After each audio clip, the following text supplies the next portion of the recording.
Eh bien aujourd'hui, une sacrée étape pour me rendre à Sisteron. 33 kilomètres. Vous imaginez ?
Sisteron, porte de la Provence, ville fleurie de 8000 habitants à 485 mètres d'altitude. Elle est la ville natale du poète Paul Arène, 1843-1896. Sisteron, perle de Haute-Provence. Sur la route Napoléon, au bord de la Durance et face aux falaises du rocher de la Baume, Sisteron est une halte privilégiée. Ici un pays finit, un autre commence, car elle marque le passage entre la Provence et le Dauphiné, entre les Alpes et la mer. Sisteron, terre singulière. La cité a des atouts naturels et historiques inestimables, comme sa citadelle et ses paysages enclavés dans un environnement typiquement provençal, au bord de la cluse de la Durance.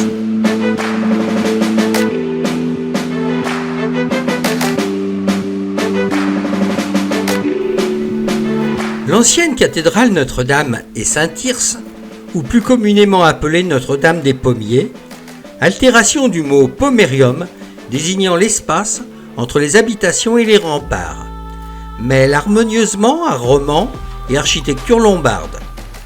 Cet édifice, divisé en 3 nefs aboutissant chacune sur une abside, est bâti au XIIe siècle et est agrandi par la construction de plusieurs chapelles latérales entre la fin du XIIIe et le début du XIVe siècle. Ce monument est classé au titre des monuments historiques en 1840.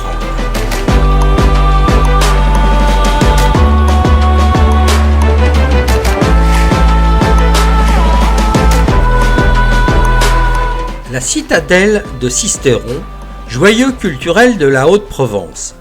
La citadelle, monument historique remarquable et construite sur un éperon rocheux, domine la vallée de la Durance et offre un panorama saisissant de la Haute-Provence. À l'origine bâtie comme la frontière entre la région du Dauphiné et de la Provence, déclarée monument historique, elle porte 8 siècles d'architecture et d'histoire sur un espace de 10 hectares.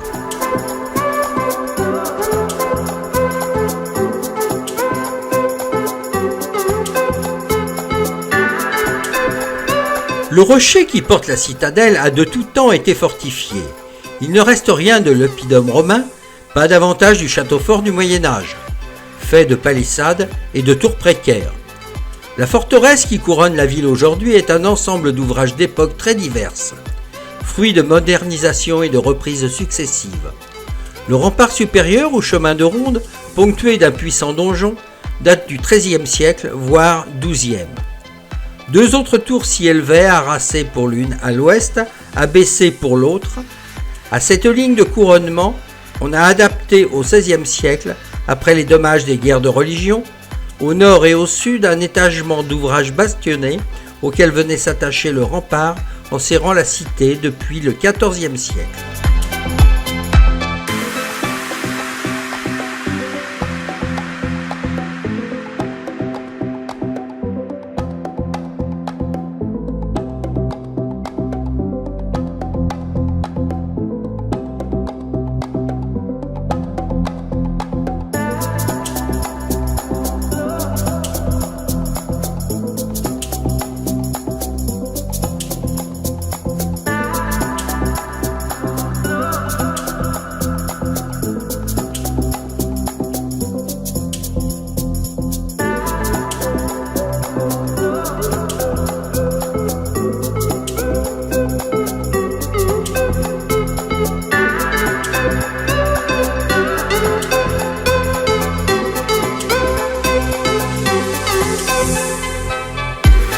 Classées réserve biologique, les gorges de la Méouge, situées près de Châteauneuf-de-Chabre, sont en période estivale un havre de fraîcheur pour les promeneurs amoureux de la nature et les amateurs de la baignade.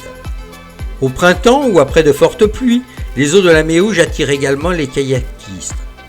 Au fil de la rivière, la balade permet, outre les multiples richesses naturelles de ce territoire protégé, d'admirer un pont médiéval à 3 arches et les ruines d'un moulin.